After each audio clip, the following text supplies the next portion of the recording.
welcome to Wednesday night. I'm sitting here with a glass of wine and recording without a script, so that could be fun. If you enjoy some of my kind of after hours type videos, let me know in the comments by leaving a comment or liking the video or subscribing to the channel. That would be super great. Do whatever you want.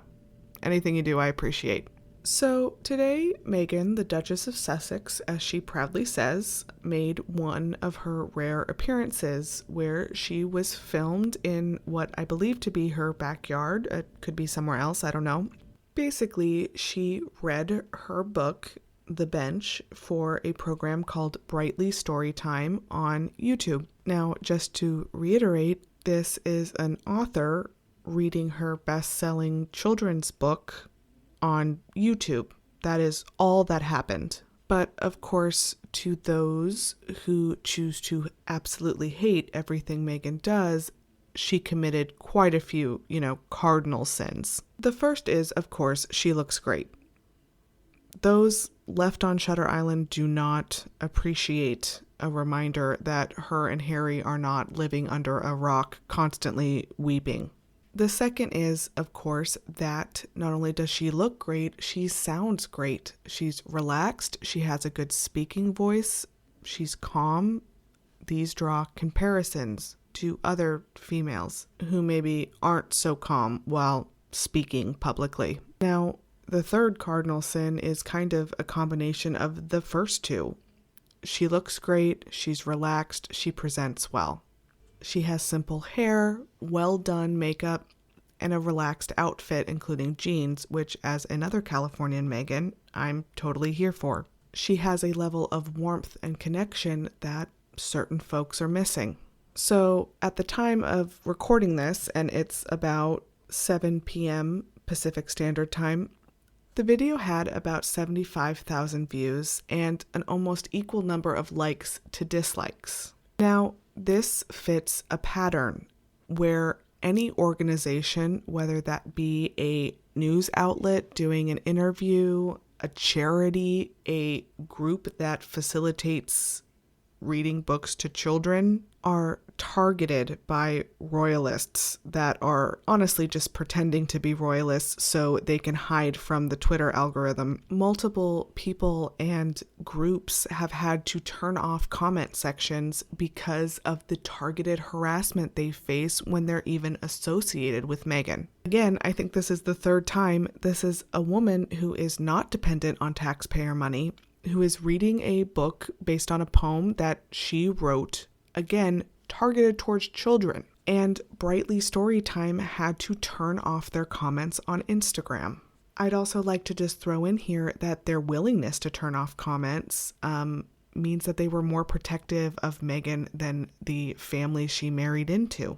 What I'm really trying to get at in this video is that often, even when large outlets are kind of reporting on what happens on social media, they like to equivocate both sides. They will say something like, yeah, there's royalists who are pretty hateful, but then there's also this thing called the Sussex Squad that's kind of equally so, and it's just a soup and it's a mess and there's nothing we can do about it. To that, I say bullshit. I have been a part of this group for like a year and a half now, sometimes on the fringes and sometimes not, but to date, I have never seen any organization within the group to go after a charity or an organization. Do we get a little rowdy sometimes under like Kensington Royal or news outlet posts? Sure, but we've never shown our butts in the comment section of a children's story time. We saw this with Elephant, the Disney nature documentary, again geared towards children,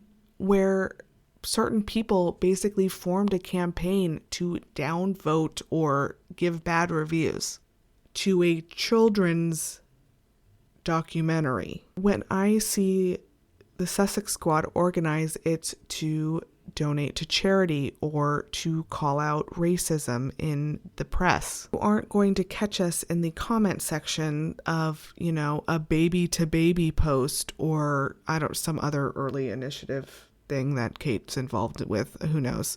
My point is, were not the same. And this false equivalence, this both sides, again, benefits a certain party. The reaction to Meghan Markle, Duchess of Sussex, reading her children's book just further highlights this.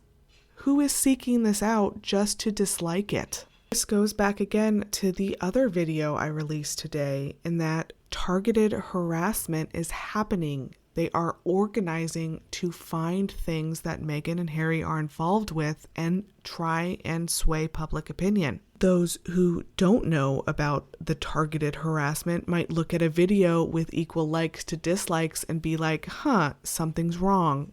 Or again, a Disney nature documentary that has poor reviews and be like, I'm not going to watch that. I remember when Finding Freedom came out, and to be honest, it was a book most of us on the Sussex side didn't even like, but the reaction from the other side, from just the idea that there could be a book coming out that didn't just arbitrarily hate Meghan, led to reviews, negative reviews, before the book was even released. Amazon started having to limit reviews to people that they knew had bought the book. This again is targeted harassment. It is a group of people organizing and targeting a person or anyone who dares to work with that person publicly. All we are asking is that these social media platforms enforce their own rules, all of which have rules against this type of targeted harassment. To kind of completely switch gears, I know I was kind of vague tweeting when I said that Prince William's advisors openly hate him.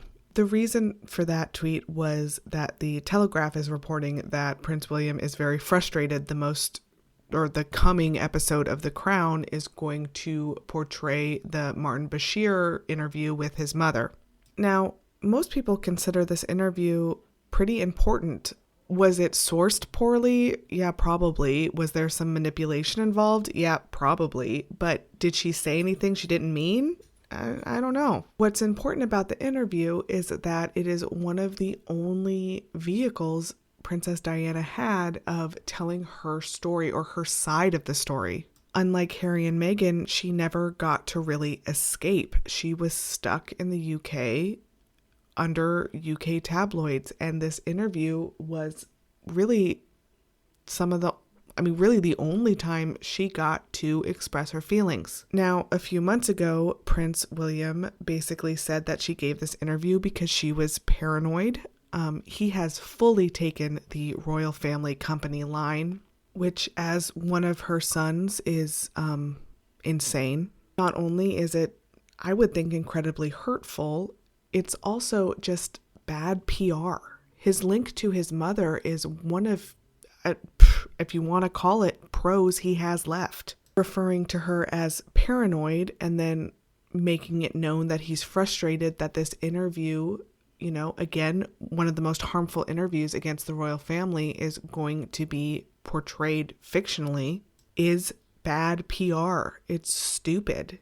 I don't know if he has either surrounded himself with people who think so much like him, no one thinks this is a bad idea, or there are people who think it's a bad idea and he just doesn't listen to them. But best case scenario, he's been getting some bad advice. Just to end this video with kind of a pseudo positive note, there has been some movement on Twitter's part on suspending these just single-use hate accounts that were mentioned in the Bot Sentinel report. Although it doesn't really appear they did it willingly. They only suspended them after, big news outlets called attention to it. Again, the frustrating part of this is the ask here is that they just enforce their own rules. And the Bot Sentinel report made it clear that these accounts are identifiable if Twitter wanted to identify them. The not so good news is that it doesn't appear that any of these bans, they were permanent, but I don't know if they were IP bans. And as someone who has recently gone through 3 iterations of this same troll account, following and pestering my account, these people just make, they have tens, if not more than that, accounts. So we really just need to keep pushing for IP bans, especially for accounts that are participating in this targeted harassment because it is so directly against terms of service. I hope you guys have a really great rest of your night or morning or whenever you are listening to this. I just wanted to say thank you again for continuing to support this channel in all of its iterations and silly videos, and I will see you tomorrow.